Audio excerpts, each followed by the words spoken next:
and free your mind. Inspired about me and you. True information. Tom Who knows. Hello and welcome back to Tom Who Knows. As promised from the 4th Congress of Frontier Science. One of the speakers is Rick Simpson. We will have our talk in English, but I will try to translate everything into German as well. So, hello and welcome to Germany, Rick Simpson. Really nice to meet you. We had yesterday our first meeting, which was for me really special. It was a really warm welcome. So, I have to say, like I told you before, I didn't know your name before. I did some research a few minutes and found out, like, I got the picture like you're like the godfather of marijuana and health, if you want to call it like this. But can you introduce yourself to the people who don't know your name? Like, what is your story? How did you came to all of this? Mm-hmm. What's your background? How did this get out? Well, first off, my name is Rick Simpson, and I'm from Nova Scotia, Canada.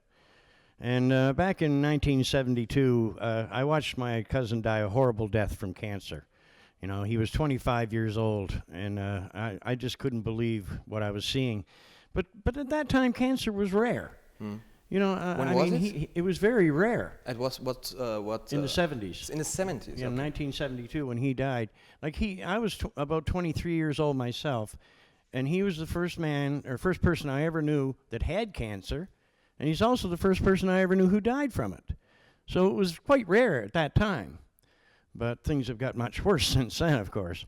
But it was about 3 or 4 years later, I was leaving work this day. It was around 1975. And a report came on our local radio station. And, of course, the announcer was laughing like a fool. But he stated that a study in the U.S. had determined that THC, the active ingredient in the marijuana, or I prefer to call it cannabis. Marijuana is just a slang term. But the THC in the cannabis plant was killing cancer cells. And but it was put to me in such a way that it was like a joke. Yeah, it's like a foolish... Yeah, so it stuck in my brain. But I worked in the medical system myself as an engineer. But in 1997, I suffered a severe head injury, and this left me with what they call post-concussion syndrome. And, of course, they started, and I had this ringing in my head 24 hours a day, very high-pitched, balance issues. My blood pressure was crazy. They couldn't do a thing, for me. I went to the medical system. They gave me all of these different prescriptions. They made me nothing but worse. But about a year after I was injured, I was watching an episode of The Nature of Things with Dr. David Suzuki. And on this, it was called Reefer Madness 2. And it showed all these patients with many different conditions smoking cannabis. Okay. When was this on the time scale? This was about 1978, the fall of 1978. And when I watched this, I'd smoked cannabis before, but I never looked at it like a medicine. So I went out and I got some cannabis, and when I smoked it, sure enough, it worked better than anything the doctors were giving me. And in Canada, we had what they called a marijuana access program. And so when I went to the doctors afterwards, I asked them for prescriptions, so I could, legally use the plant.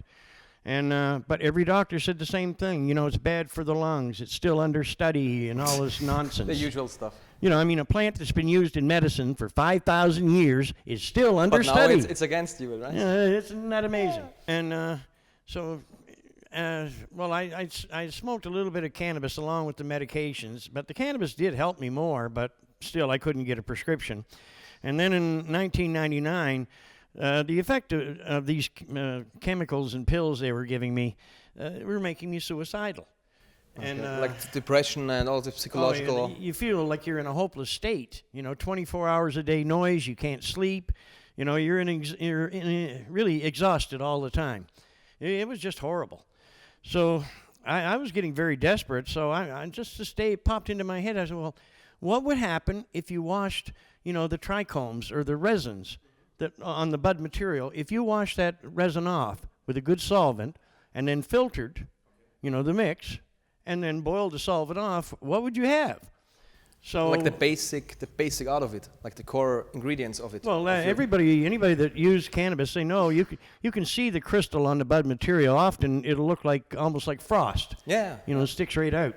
And that's what gets you high, but that's also what gets you healed. Because the cannabinoids are in these resins, all these wonderful healing cannabinoids. So just from my understanding, because I'm not so into this topic like from a scientific point of view, and I guess lots of people aren't as well.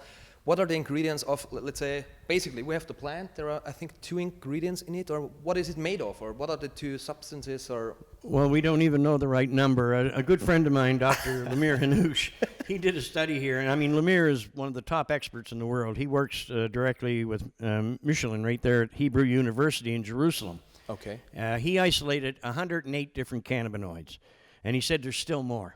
So we have no idea how much. We don't even know how many cannabinoids that plant contains. So around the globe, everywhere there are different types of ingredients or cannabinoids.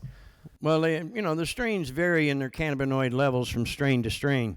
But the main ones people concentrate on are like THC, CBD, and there's CBN, CBG, and it goes on and on and on. But all of the studies which were done by people like people in Lemire Hanoush and what's the Spanish researcher in Madrid, Guzman, and then there's several other ones, but they've all done their research with THC, and they've achieved amazing results, using that cannabinoid. Now, there's a lot of attention being paid right now to CBD. Now, CBD does have its medical benefits, but I would suggest that anybody that's suffering from cancer, you'd better take an oil that has a high THC content. THC. So if you could describe it from your point of view, CBD has what effect, or THC has what effect? Like I heard like one has to be like you feel a little bit not drunk but in a state, and the other one is like expanding your consciousness. How do you describe it for yourself? Well, no, you're talking about the different strains. I mean, there's three different varieties. There's sativas, indicas, and then there's ruderalis. But that's more like an industrial Russian ditchweed. That's really what it is. But it's the indicas I always work with. Now, when you smoke a good indica, it makes you want to go lay down and relax. And when you make an extract from a good indica, like the concentrate, is really very powerful. It's very, very sedative, and that's very important for the healing process. But these other strains out there, the sativas. Now you see a lot of sativas grown here in Europe because they grow tall and they want those long fibers. In the old days, they made everything with cannabis. And so there was a lot of sativas grown. But a sativa, like if you make an extract or even smoke a sativa, the bud material, it's energizing. And that's the last thing in the world. You do not want a cancer patient energized. If somebody's dying with terminal cancer, you want them laying and sleeping So the and healing relaxing. process can start, or the healing process starts better if he's like more in a slower state or calmer state? Or why don't you want to like give him energy for the healing process? It's the other way around? Well, we're talking about people that are at death's door. Sleep and rest is part of the healing process, and that's what the strong indica extracts promote. But now a sativa extract would be fine to treat skin conditions, skin cancers, maybe third-degree burns, that type of thing. Sativa would be just fine. But for ingesting, the name of the game is the indica extracts. And if you want to make the best extracts, see, I used to grow many different indica strains. And I used to mix, you see, all cannabis is not created equal. Some strains, well, luckily for us, most indicas, they seem to be effective in the treatment of cancer. Very effective and harmless. But, other strains are better for pain relief than some. Or some are better for lowering ocular pressure for glaucoma patients. Or lowering blood sugar for diabetics. Do you have any hints for people who want to get more into this topic? Like which strain would you recommend for blood pressure? I can't recommend strains because this whole seed industry, there's no stability. Yeah, it's always mixed, and you have Well, no yeah, idea. you don't know. You send to 5 different seed companies and buy, say, a strain called Northern Lights. When you get those seeds, Whatever it is. Yeah, well, Northern Lights is a very famous strain. Okay. But if you bought that same strain from 5 different seed companies, when you grew it, you'd find you're growing 5 different types of cannabis. See, this is the problem right now. Well, at least they don't have the patents on it. Well, I Yet. mean, all I can tell people is just to simply go out and look for a strong indica variety. Like there's many of them out there, like LA Confidential, that's around 25% THC. Any of the pure indica strains, and they will make a good extract.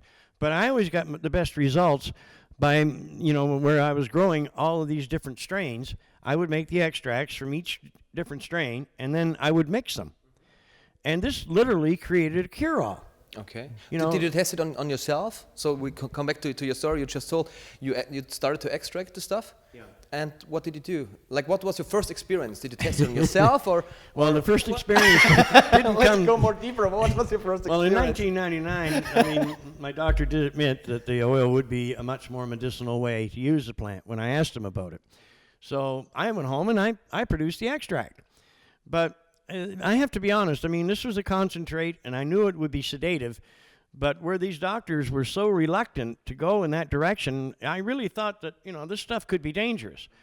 So I'm ashamed to say it, but it literally it sat there for almost 3 more years before I used it. It was in late 2001. My doctor called me to his office. He said, "There's nothing more we can do for you. You're on your own." And I mean, What illness did you have? I didn't get this before. What was I it? had post-concussion syndrome from that head injury in '97.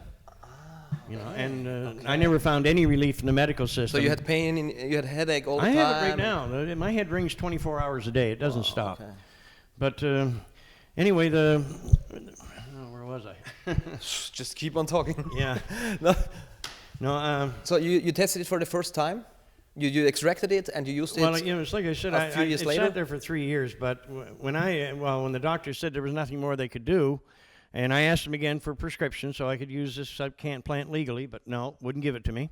So I went home and I started taking the extract. But when the medical system cut me loose, the effect of those pills and chemicals they had been giving me, they messed up my thinking processes so badly that I could hardly even remember my own name. This is the effect they have. It's awful.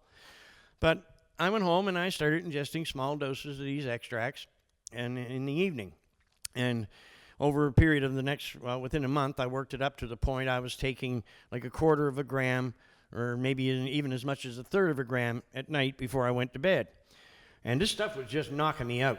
I mean, I was sleeping like a baby, and this is something I hadn't been able to do for 5 years. But you felt, how did you feel? Like, well, it was very refreshing. I mean, I felt not a alive. bad stuff, or really like a relief or something? Well, I mean, it brought my blood pressure under control. My arthritis in my knees disappeared.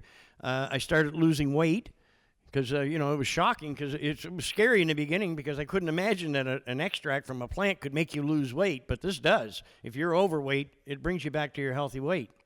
So it was doing all of these things, and the people around me, they all seen it, and it was truly amazing. But in late 2002, I went back to the doctor because I had these 3 areas of skin cancer. I had one close to my eye right here on the side of my nose, and I had one on my left cheek, and I had one on my chest. So when the doctor looked at them, he said, "Well, this looks like skin cancer," but he said, "We'll do the one next to your eye first, because of the proximity to the eye." And he said, "We'll do the other 2 at a later date." So I went to the hospital, they operated, and about, 4 or 5 days later, I was looking at this where they had operated with a magnified mirror. And of course it was infected, that's pretty standard in hospitals these days. Yeah. And, but it was right at that moment that study I'd heard like 30 years before popped back into my mind, THC, the active ingredient. And I was thinking, well, I'm eating this extract, it's full of THC. So if that was true, then why do I have these open lesions? And of course, I'd had them since the 1990s. And I mean, I still had faith in the medical system up to that point, and I thought really if there really was a cure for cancer, for God's sakes, the government They would and the give it medical, out. they'd be using it. Yeah, that's all people are telling this the same thing. Like when I talk to my dad, for example, it's like, yeah, if they would have a cure for one big issue, they would all release it because they want to help. Well, some would, but they can't because there is this line of government or industry or whatever. More like a line of corruption. That's You all name that's it. preventing us from using this. But anyway, I really felt that, if there was any truth in this, that they would have been using the THC. And, because they always said, we want a cure for cancer, we want preventative medicine, and what a pack of lies that is. But anyway, I hate to say it, but I almost didn't try it. But I thought, well, I had the extract right there. So I went down and I put just a drop on the skin cancer here on my cheek and the same on my chest. I put a bandage on each one. Now, the only thing I noticed when I put it on, like when you have skin cancer, it feels like there's like you have wood splinters in the affected area, and it's usually puffed up and bleeding a little bit. And so this, all of these places were doing the same thing. So I put the extract on these two. That was the only thing I noticed was that splinter feeling immediately went away. But there was no other sensation that anything was happening. So I left the bandages in place for 4 days. And when I went down to the bathroom to remove them, I was just shocked because when I peeled this one off, it was just pink skin, all healed. And the same thing with the one on my chest. Wow. So I started telling friends and neighbors, that I think that this cured my cancer. And, of course, everybody just laughed at me. They thought I was insane. Cannabis curing cancer, don't be ridiculous. So anyway, about 7 weeks later, the one that they had surgically removed by my eye, it came roaring right back. I watched it develop, the splinter in the face feeling, bleeding and puffed up a little. And so I put a drop of oil on that, put a bandage on. Now that's, 13 and a half years ago. I've never had to retreat these areas. So I went down to my doctor's office a few days later to get a copy of my pathology report because they had taken a sample when they did the operation. Get the cross-check. Yeah, and it was right there, basal cell carcinoma. So I told the secretary, this was the doctor's wife, who was the secretary. I told her, I said, I'd like to come back in the evening and discuss something I've been working on with the doctor. And she said, well, what's this about? And I said, well, that cancer they had removed by my eye, I said, it came right back. So I healed it and the other two areas using what I called hemp oil. And the reason I call it hemp oil, because this is what farmers always called this plant, hemp. These hemp seed companies, they get kind of mad at me because they sell hemp oil. But it really should, they're mislabeling their product. It should say hemp seed oil because that's really what it is. The oil that I make is the extract or the essential oil right from the plant itself. Not from the seeds, from the yeah, plant. From the plant. From the finished plant. Yeah, from the mature plants. But anyway, as soon as I said hemp oil, this woman, she went ballistic. She went rigid like this. The doctor will not go there, and the doctor will not supply this, and it was just like What was her argumentation like? Why not? She was screaming at me, literally screaming at me, and there was in the waiting room. I was standing in the waiting room, and there was about 5 or 6 other patients there waiting to see the doctor. And I just thought these people, they're crazy. So I got out in my vehicle, and I was on the way home, and I got thinking about it, and I said, well, if I was a small-town doctor, and one of my patients had cured themselves with an extract, cured themselves of cancer, tick. yeah, I'd want to know about it. Well, how come, the doctor they didn't want to discuss it with me at all. None. No. You didn't find one, let's say, other doctor? No, the doctors are scared to death of this. Yeah, that's because in reality, if we all have access to these extracts, most of these doctors are going to be out of work, and they know it. That's the scary part for them. But afterwards, I started supplying the extracts to people with skin conditions, severe burns, psoriasis, skin cancers, anything of that nature. And then I started passing it out to people for internal use. I thought, well, if it cures cancer on the outside, what would it do on the inside? And I'd been eating the extract then for quite some time, and I knew it was harmless and totally non-addictive. So I started passing it out to people. And the results was just beyond belief. I mean, it was healing everything we used it on. It was like COPD or like lung. COPD, arthritis, cancer, diabetes. It just by AIDS. eating or getting this into your blood system by eating it. Yeah. Just eating the extracts. But you got to, this is a very powerful substance. And if you go to my website, phoenixtears.ca. all the information is up there. We will plant the whole information from your website under the video so everyone can see it. But it's all the information is there. Anybody can go there and find out how to produce these extracts properly. It makes people self-sufficient again. Put your faith in yourself, because what the medical system supplies is not going to work. In most cases, look what chemotherapy and radiation does to people. And they use chemo not just for cancer, they use chemotherapy for many different treatments, for different diseases. So as far as I'm concerned, the whole medical system is just based on insanity. But after that, I went to all the rest. In 2003, I sent great big, huge folders with all this information. Trying to get the information out to the right people. Yeah. I went to all the political parties in Canada. I went to 2 federal ministers of health. I went to What did they say? I didn't even get a reply. Not a reply. Not No one reply. chance to eye by eye saying, look, from human to human, this is the results. Help me. No chance. The second minister of health, Yolande Desange, when I sent him From Canada. in Canada, yeah, at that time, and 6 months later, he sends me an email back telling me that I'm breaking the law. I'm curing people with terminal cancer, and I'm breaking the law. Well, thank you, Mr. Health Minister. What a pack of thieves. These people are unbelievable. But, I did everything right. I contacted all the right people. We went to the Canadian Cancer Society. We even took this to the United Nations. Nobody would do a thing. Because they're all corrupted. What do you mean They're all with the part of United this. Nations? I took it to, I have no idea what is the United... I know what the United Nations is, but you wrote a letter there or tried to contact the We contacted speakmans Stephen Lewis. there? Stephen Lewis was a representative at that time for the United Nations in Canada. We contacted Stephen For Lewis. health in we the- never even got a reply. Nice people. Maybe he didn't read it. I don't care what he read. You'll hear later in my lecture today what I think of the United Nations and all of that. We will have this lecture, by the way, on video as well, because we're going to record this, and Good. it will be a second video, so everyone can see your lecture as well. Good. Thank you very much Good. for that. So to get a little bit of us, to summarize things up, so how should I say it?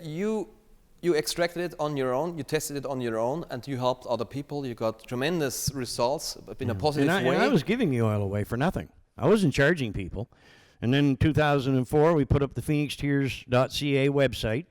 And right on that website, we told the whole world how they could heal themselves. But you're not selling it because it's No. illegal to sell it. So you're trying to tell people how to produce their own oil. Right. That's one thing we talked about it yesterday. When you can remember, I got many emails when I heard your name. Can you ask him where to get the oil? Where to get the oil? People have to understand. They have to understand that you can't just sell it because there are restrictions, and this is the legal stuff we have to deal with. But people have to go into their self-awareness to take your time, get your ass off the chair, and try and do this stuff on your own. Well, it's a natural right. We as human beings, we have a natural right to use plants to heal ourselves. We're the only ones that can say what medicine we actually take for our health. But like these people, the allopathic approach to healing, which, like I said, to me is insane, because from what I see, it's not about healing. They want you to just keep coming back. Here's another prescription. It goes on and on and on. But this is a medicine that anyone can grow in their backyard and then, process it themselves, because in reality, once you make this medicine, you realize that it's really not much harder than making a cup of coffee. Anybody can do this. And this is the future. The healing powers of these cannabinoids that we've seen, they're going to change the face of medicine forever. Medicine is going to become a whole different animal than it is now. And people will start getting healed. Yeah, going back to the natural stuff like Earth gave us to work with. Yeah. It's not only like this plant. Last year I was 1 month in Peru at a ayahuasca retreat and met a really good, a lovely shaman, and we did a tour through the jungle, and it was like, he went through, I only see green stuff like plants, and he's like, yeah, this is for blood pressure, cancer, blah, blah, blah, blah. Does anyone have any pain or mosquito red stuff on his arms? And I'm like, yeah, it's it's hurting a little bit. And he's cutting the tree, it's called dragon blood, I think. Yeah. And he cut it, he took the blood, it was pure blood, like red blood, he took it, did it on my arm, instantly the pain was gone, instantly. And I'm like, why are they not using it? And I got the answer, yeah, sure, they can't use it because there would be no illness and they would be completely gone. Well, this is the amazing thing with these extracts. Like, they're natural antibiotic, they're natural anesthetic, they kill pain too. It's just amazing. The effects, like I burnt myself very badly here with this hand. third-degree burns. I mean, 3/4 of my hand just melted. It was awful. And when it happened, Okay, it was about pictures. It was about 4 days later. My girlfriend at the time, she told me, Rick, you got to go see a doctor. So I went and see the doctor. And when I walked in, I put my hand out, and he looked at me, and he said, "When did you do this?" And I said, "Well, 4 or 5 days ago." "Oh, my God, man, there's nothing I can do with that. You got third-degree burns." So he just took some gauze, and he wrapped it up around my hand. He didn't put nothing on it. So I got up, and I was under the influence of all them damn pharmaceuticals at the time. And so I went home, and I'm stubborn anyway, so I went down, and I had some other material, so I started, and I did it again. And, of course, I got the whole bandage just soaked in oil solvent mix. And after about 3 or 4 days, it got so ugly, the bandage, I just took it and threw it away. But the strange thing was, like I said, I was under the influence of the pharmaceuticals, but 7 days later, the doctor told me to come back, 7 days later. So I went back 7 days later, and when I put my hand out, his eyes got as big as like 2 saucers. It was just like... What did you do? And he looked at me and he says, 7 days ago, you had third-degree burns. And he said, all the third days, pink skin. I mean, even the hair follicles grew back. No scarring whatsoever. And, I was so stupid at the time, from the effects of these these pills, that I just got up and said, well, I guess I'm a good healer. And I walked out. Well, maybe that's the truth. It was years later before I finally clued in, and I seen all these other things it did for me. And I remember that burn, and, why don't I have scars? This is the ultimate medicine for basically anything, because we all have an endocannabinoid system. Mm-hmm. And we have it in the brain, right? We are releasing the components of the plant in our brains. Like DMT, we have different types of components. We release it on our own. So it's a body-produced stuff. Well, our bodies actually produce cannabinoids themselves. We have natural cannabinoids. When does it produce it? Like, do we know it, or do you have any suggestion? When is when is it pumping, or when it is releasing the stuff? I'm not exactly sure the timing during the day. It probably happens at night, because a lot of this goes on in the, late at night when you're sleeping. But like mother's milk, if a pregnant woman, mother's milk is full of cannabinoids. No, yeah, really? Natural cannabinoids. You know that almost 80% of the women nowadays, I heard a study from someone who is working in the hospital, said they don't still, what is it called in English, when they give it the breastfeeding their kids, like 80%, because they don't think it's relevant. It's like... It's very relevant. It's like the irrelevant, it's like, why do you even have it? Well, they did a study back, Melanie Dreher, she did a study back in the 1980s to find out where the healthiest babies on Earth were born. And finally, she found that the healthiest babies on this planet are born to mothers in Jamaica who use cannabis a great deal. Now, these are the healthiest babies on the planet. And she did a follow-up study 20 years later, and most of them are still doing great. But... if the use of cannabis does not affect the baby in the developmental stages in the womb, and in fact, these are the healthiest babies on the planet. There must be a coincidence. Why wouldn't this plant be good for medicinal use for people of all age groups, including children? A lot of people say that children shouldn't be exposed to this. This is nonsense. I mean, look what the medical systems are doing to them. Look at the toxins and poisons. Give your child some real medicine. Medicine that, even better yet, that you produced yourself. There's your answer. Become self-sufficient. Stop relying on others, because these people are lying to you, and all they want to do is make a huge profit. But I think that's more of a lifestyle. This the self-sufficient self, getting into the awareness to do your choices and do your thing, and not relying on, I have cancer, someone other has to help me. It's not working like this. No. You are the trigger. You are the creator of your own reality. You have to do this stuff. That's right. It's in every aspect, and it's so it's not frustrating, but it's so for me it's more and more clear when I see people, they are just whining over their situation and have some feeling for me, and I'm in a bad situation, but they don't have the guts to just do it. Do it themselves. Do it. Well, this is what I mean. Actually, what is it? The fellow sent me an email here a while ago, and he cured himself with the oil, and he said, I decided that it would be better for me to be illegally alive than legally dead. And I mean, he had no hope. But, these extracts, it's hard to believe, because we've always been told, like cannabis is dangerous, it's a drug, This is nonsense. That's all propaganda. It's nothing more than a pack of lies. I've studied this plant for well over a decade. Many of my friends, very well-educated people, have studied this. And the top experts in the world are all saying the same thing. Yeah, it You know, looks this is for me. the ultimate medicine. For me, right now, it looks like, at least from Austria, at this perspective in Europe, like some governments are switching, like the whole. How should I say it in English? They are going back from it's a bad drug. They're more like. Well, tell me something. How did they make it illegal in the first place? The United States. It's all of this nonsense started basically in the U.S. And all these other countries, they made it illegal. They just followed the lead of the United States. These countries didn't do a study, because if they had, they never would have been able to find a problem with cannabis. We grew this plant for thousands of years. No regulations, no laws against it. Why do you think they are legalizing it like in Washington and other states? Because they are trying to hijack if they say, okay, let's release it so the government can have the big pot and control it. Why do they legalize Well, this it in is what some governments states? are trying to do. But I mean, what governments have to do, they have to admit that a criminal act was committed here. This plant should never have been outlawed.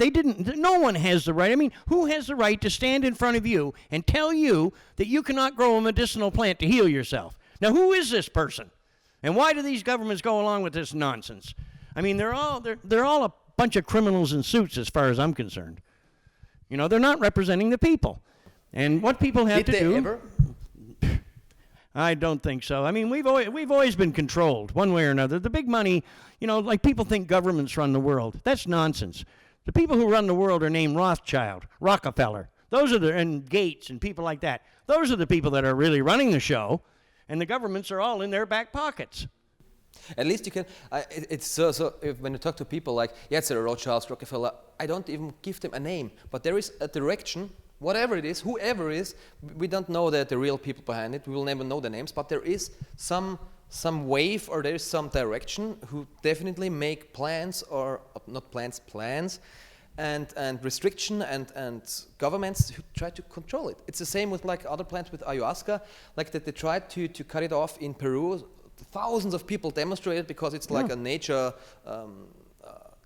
That's a culture, nature there, and the government said, okay. It's okay for you, but the UN is trying to cut it down there as well. So and I was there in Peru and I'm talking with the shaman, like if everyone would just once have one retreat, just once, this whole world would be different. Yes. They would see themselves differently and others differently and have more, you know what I mean, right? Well, I mean, I just couldn't imagine the levels of corruption that I encountered. I mean, as I said, I was giving the medication away. In 2005, I was raided and charged to cultivation, trafficking, and possession. Well, I mean, I had to cultivate the plants to make the medicine. And, of course, I had to possess the plants to make the medicine. And if you look in a dictionary, it says trafficking is the exchange of goods for monetary gain. Well, I wasn't gaining anything. You know, but I went into the court system. I went through a charter challenge because under the Charter of Rights and Freedoms in Canada, we all as Canadians are supposed to have the right to life. But I found that was totally untrue. The only time you have the right to life is when you do what they tell you. What they tell you to do. You know, you can't use an extract from a plant to save your life, even if it is For your man's own oldest purpose. known and safest medication. That's against the law. You know, this is what's wrong with our world. You know, the whole planet is being run by psychopaths and idiots. And it's really time for people to take back their natural rights and to create our own destiny. Because, I mean, they've messed this planet up to no end. You know, Fukushima, Gulf oil spill, you know, toxic industries everywhere, killing the planet. And at the same time, it's killing us because our immune systems are being compromised more and more every day by these toxins that surround us. And when that happens, our bodies are not producing the natural cannabinoids, or they can't produce the number of cannabinoids needed. And that's when diseases like cancer and things like that, you know, rear their ugly heads. But if you take these cannabinoids, they fit right into the same receptors that our natural cannabinoids fit into. Do you still think that there must be, like, in the healing process of cancer, there must be a psychological component, or does this come by using the cannabinoids. You know what I mean? Like it you kinda have to. Well, I mean, I've talked to a lot of these people, like New Age thinkers. You know, the power of positive thinking, and they're so convinced that, you know, if you think positively, it's going to make a big difference. But when they used to come to me, I used to look at them and say, well, tell me something. Do you think a dog has the power of positive thinking? You know, because I treat dogs all the time with cancer, and they get cured. Do you think a dog has that power? And then they look at you because they don't know what to say. Does he have the power to think negative? I think he's in a good state. You know, even the people I treated, I used to tell them, you know, change your diets and all. You give them all this advice. And most of these people, like 3 months later, they would come back. They were cured. But I would ask them, did you change your diet? Did you do anything? Did you get your body's pH up? They didn't do a thing. You know, maybe 1 in 50 would actually do something. But the oil still healed them. So you don't have to believe in it, just the healing process will know what it's going to do. It's kind of automatic. Yeah. Wow. Wow, that's very interesting. So all of your experiences, or you wrote how many books now? Well, I have 2 books out now. This is the first one here. This is the first one, Yeah, which is called? Phoenix Tears, the Rick Simpson story. Rick Simpson story. Yeah. Is this one, you have one book in German translated as well? Yes, and This well, is the now second this one, book? we're planning to have this translated into German right away too. But the second book, Phoenix Tears, Rick Simpson Oil, Nature's Answer for Cancer, that's been translated into German. Okay, so this is like your background story, how you came to it, and how would you describe the books? Like, what is it? What part of you is there? Well, it's basically, you know, it's kind of my life story, but mostly it's about the medicine and you know, what the system put me through.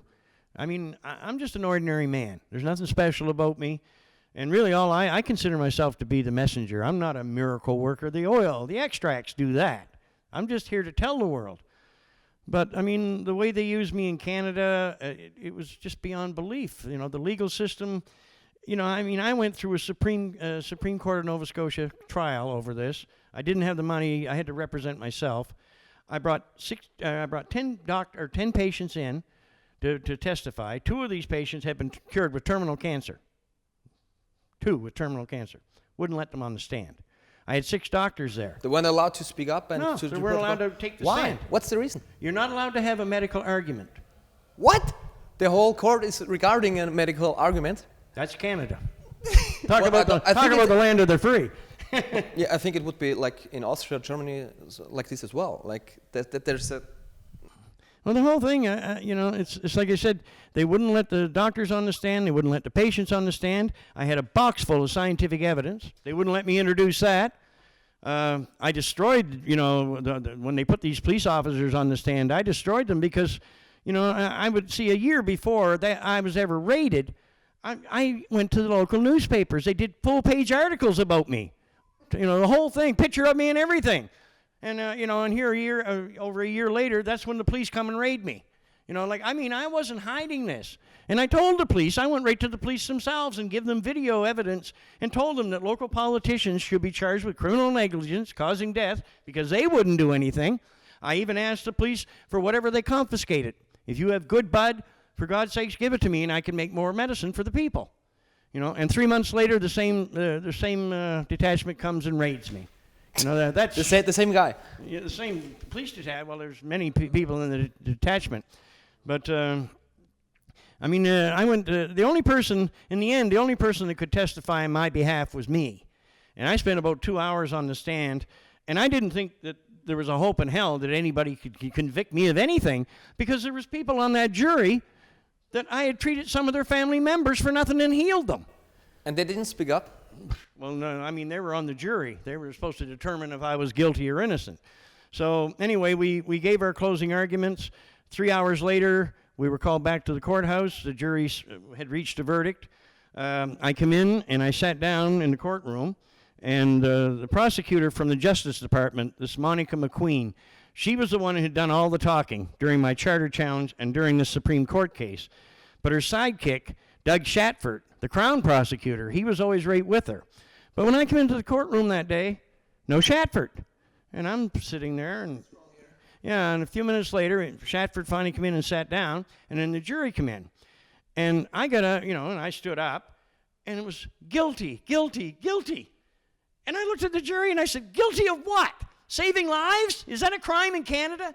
And then the judge, he went, Mr. Simpson, you can't take this personally and all this nonsense. And I turned on the judge and I said, listen, pal, you better lock me up right now, because the minute I get out of here, I'm going to continue distributing those damn extracts. He never said a word to me. And then finally, and it was the next day, one of the people that had been in the audience, they came to my home. And this lady, I know this lady quite well. And she told me, she said, I seen Doug Shatford exit the jury room just about a minute before the jury came in with their verdict. He tampered with the damn jury. And the man's quite famous for that, because he did the same thing about 2 years later in another case involving the oil. Yeah, no way that you can prevent this or say, okay, look, we have evidence. We took it to the judge, but they just swept it under the rug. But yet, but when at my sentencing, about 35 or 40 supporters were there. They were mad, and the court knew it. So they put us through metal detectors and all this. First time I ever seen it in Amherst Courthouse. But anyway, when I stood up, the judge said openly, he said, under different circumstances, Mr. Simpson would be winning awards for his work. And then he said, which circumstances? Which one? Yeah, what are you meaning by that? Yeah, I went to everybody. I went to all the right people. So what do it was just idiotic. And then he said, in my 34 years in the legal system, I've never seen a case like this. He said there was no criminal intent. You see, money wasn't even mentioned during my court case because there was no money involved. And and then the same judge who wouldn't let the patients on the stand and wouldn't let the scientific evidence be introduced, he turned right around and he said the scientific evidence does exist to back up everything Mr. Simpson is saying, and he also has this large body of evidence with the patients. They gave me a $2,000 fine and a gun restriction. I wasn't even put on probation. And the only reason I got the gun restriction is not that I was, during those raids, the RCMP were waving guns around, but I wasn't. There was no guns in my home. So, but when you're convicted of trafficking, that comes with an automatic 10-year gun restriction. It truly sickened me. And, after that, I wanted to leave Canada, but the patients kept coming. So for about 2 years, they left me alone. And then in November 2009, I was at the Cannabis Cup in Amsterdam giving a lecture. And they made me Freedom Fighter of the Year that year, too. But about 2 days before they gave me that award, I got a call from my son in Canada that the police had come in. They were saying that they found restricted weapons. There was a child's pellet gun. In your home or in my home? They kicked the door in. They said they found restricted weapons. Whoops, we found something. Yeah, and booby traps. Idiotic. And they found 70 pounds of cannabis. Now, would somebody in my position get on an airplane and fly to Amsterdam for a week and leave 70 pounds of pot laying around his house? Not likely. So I knew that they were trying to. Well, see, I was getting so much support. I think the government thought, well, if we put the RCMP in there and bring these false charges, that'll keep him out of the country, and it did. But I stayed in Europe, but I started going from country to country, telling the whole damn world the truth about what went on.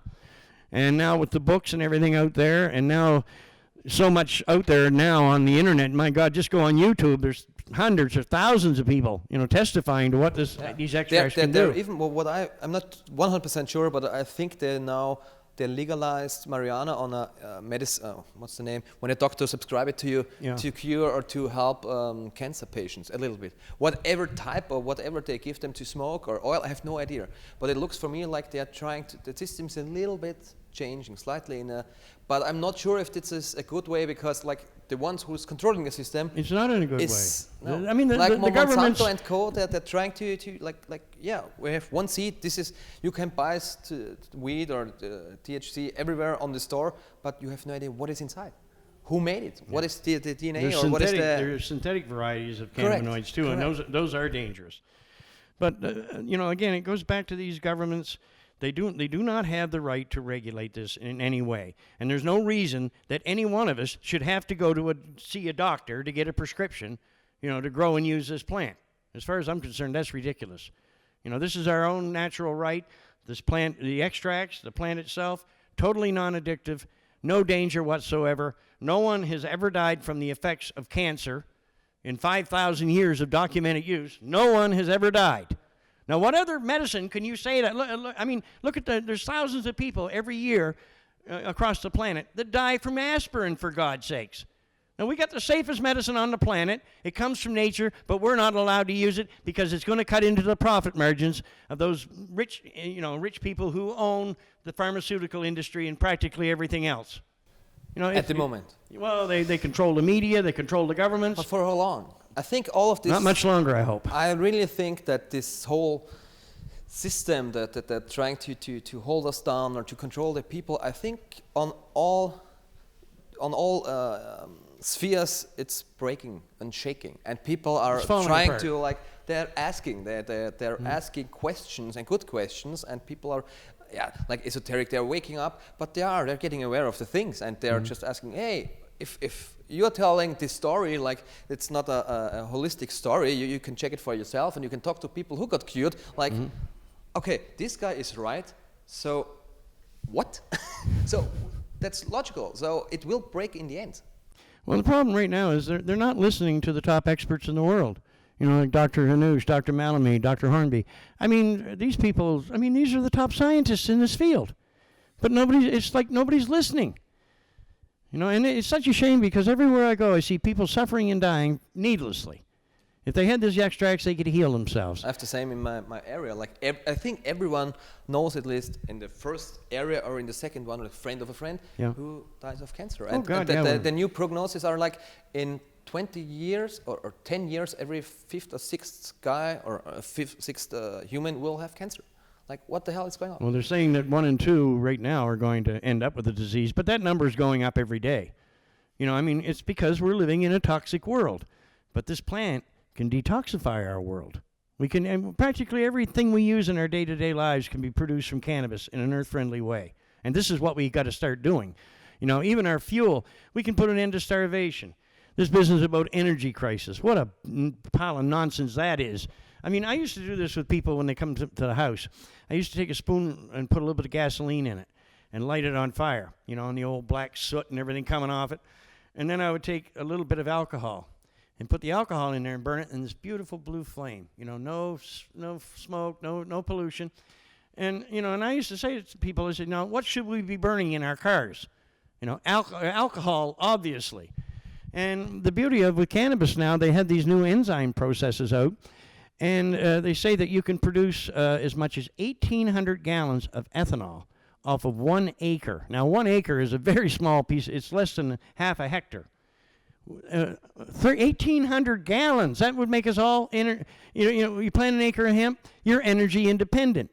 You've got enough fuel to run your car, heat your home, do whatever you want, and it's not polluting the environment. By plant we always had here. It was here right before we came here, or... Yeah. It was put here for us to use as far as I'm concerned. But it's so useful in so many different ways. The building material, the hempcrete, it's just endless what you can do with this plant. And it detoxifies the soil it's planted in. We can detoxify the planet, and we can give future generations, we can give them a future that to look forward to. But if we don't start and do something right now, the earth is it's becoming so toxic, more and more every day that in the end our children have nothing to look forward to except suffering and death. And this is something we can prevent, and it's up to us to do this. We have to get in charge again for the first time ever, because it's always in a passive seat and just waiting and doing what you have to do, your own potential, your God-given powers to help others and yourself. Well, that's really what it's all about. And we've been led around by the nose all through history by the rich and powerful, and and the worst of it is, we've sat and watched, these governments and these rich types do things that made no sense to us whatsoever, very harmful things to the planet. But yet, we don't unite and do anything about it. Why is that? What do you think? Don't know. Not that you know it, but what do you think? They become so complacent, and apathy sets in. But, it really is. This is our world, and we're the ones that have to protect it.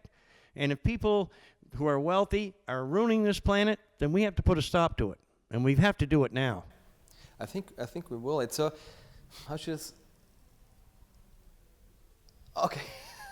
Just get a sign.